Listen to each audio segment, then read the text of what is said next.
కూర్చో. శాంతిగాని వచ్చిందా? వచ్చింది.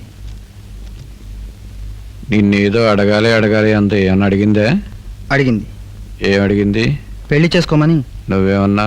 నీ మీద నాకు అభిప్రాయం లేదన్నాను. నీ అభిప్రాయం ఎవరి మీద ఉందన్నావంట? ఎవళ్ళ మీద? పర్లేదు చెప్పు, నేనేమనుకోను. దీప అని. బాగుంది, పేరు బాగుంది. ఇంటి దీపంలా ఉంది. ఈ ఇంట్లో దీపం కూడా లేకుండా పోతుంది ఈ పెళ్లి గాని జరిగింది.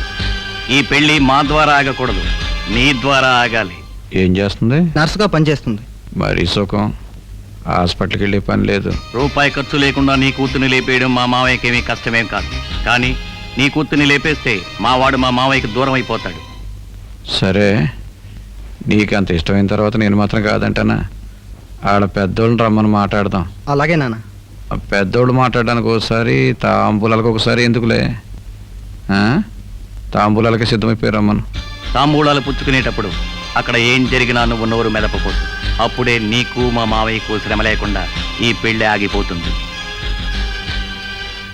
अस्याः कन्यकायाः पाणिग्रहणयोग्यता सिद्ध्यर्थं निश्चितार्थं करिष्ये। गणानां त्वा गणपतिं भवामहे कविं कवीनामोमस्सवस्तमं ज्येष्ठराजं ब्रह्मणां ब्रह्मणस्पदानश्चन्दन्नोर्विच्छेदराजनम् अगजाननपद्मार्कं गजाननमहर्निशम् अनेकदन्तं भक्तानां एकदन्तोपास्महे। वक्रतुण्डमहाकाया सूर्यकोटितमप्रभ निर्विघ्नं कुरु मे देवा सर्वकार्येषु सर्वदा। महागणपतये नमः। प्रार्थनां समर्पयामि। बाबू तांबूलाలు తీసుకోండి. బావా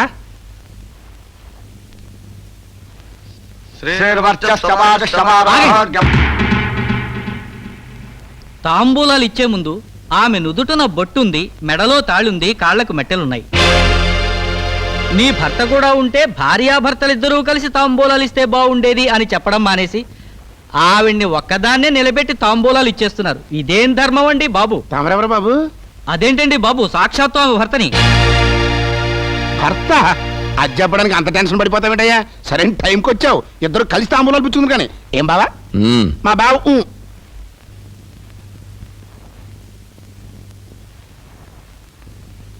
ఆగండి, ఇదేం న్యాయం అండి? ఆమెకు భర్త కావచ్చు, కానీ ఆ బిడ్డకు తండ్రి నేనే కదా తాంబూలాలు పుచ్చుకోవాలి. ఈ ఆగండి ఎవరు బాబు? సాక్షాత్తు పెళ్లి కూతుర్ని కన్నా తండ్రినండి. అంతే కదా, దానికి ఎందుకే అంత టెన్షన్? ఏమంటే మీరు కొంచెం పక్క తప్పుకొని ఆయన వచ్చి అక్కడ నుంచి ఉంటాడు. ఏమంటావు బావా? బావ డౌట్ పడుతున్నాడు. పోనీ ఓ పని చేయండి, మీరు కూడా రండి, ఇద్దరు కలిసి తాంబూలాలు పుచ్చుకోండి. ఏమంటావు బావా? బావ అన్నాడు. దా దా దా.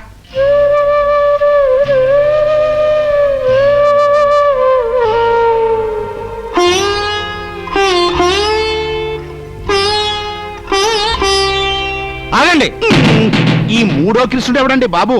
ఆ పిల్లను పెంచి పెద్ద చేసి చదివించి ఉద్యోగం ఇప్పించిన తండ్రి నేను. ఎవరుగా మరి ఇంత చేసినోడివి తెల్లారుదామని కృష్ణుడిలాగా తాపీగా వస్తావుటయ్యా. మొదటి కృష్ణుడిలాగా ముందే రావచ్చు కదా. సర్లే నువ్వు రా, వాళ్ళు తప్పుకుంటారు. ఏం బావా? డబ్బు లేదంటే ఒప్పుకున్నాను, హోదా లేదంటే ఒప్పుకున్నాను, కానీ అడ్రస్ లేదాన్ని మాత్రం.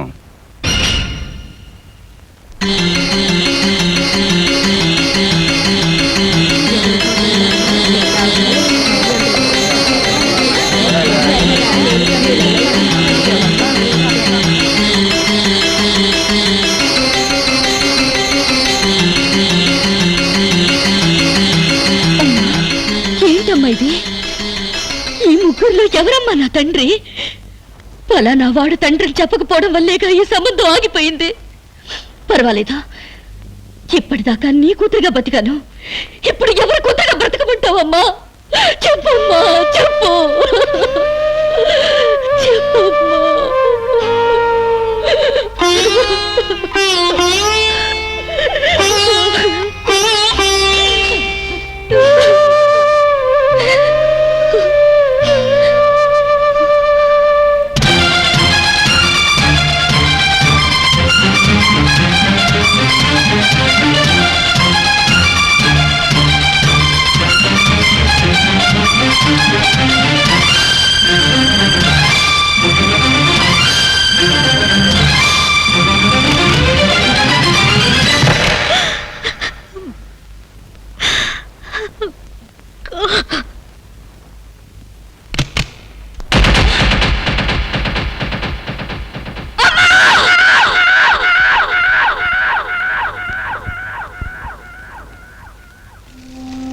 దీపా, ఆ ముగ్గురులో నేనెవరి కూతురునని చెప్పమంటావని అడిగావు.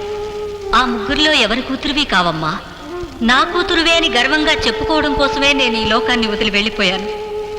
అంకయ్య రెడ్డి గారి డబ్బు వాళ్ళ నోళ్లు మూయించి అబద్ధం చెప్పించింది. అంకయ్య రెడ్డి గారి బలం నా నోరు మూయించేసింది. అక్కడ నేను నోరు విప్పితే నిన్ను చంపేస్తారనే భయంతో నోరుండి మూగదాన్నయ్యాను. బ్రతికి అందరి ముందు శవంగా నిలబడ్డాను. అందుకే ఇప్పుడు శవంగా మారి నిజాన్ని నీ ముందుంచుతున్నానమ్మా.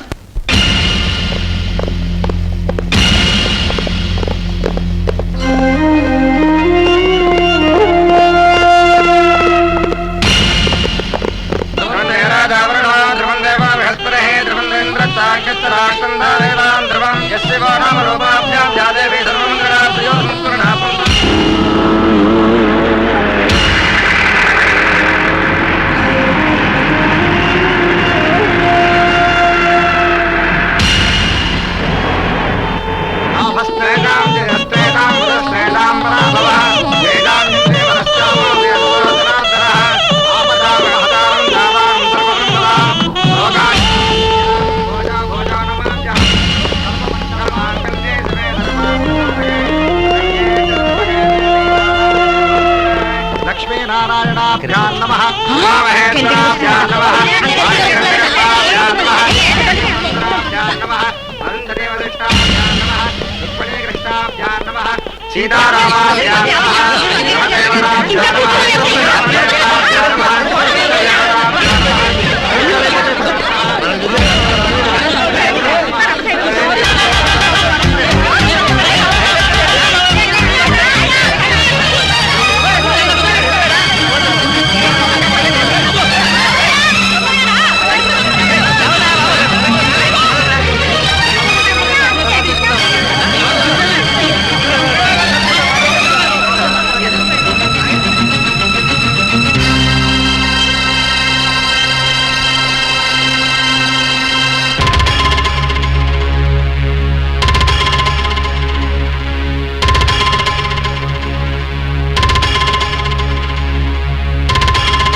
ఏమిటా చూపు?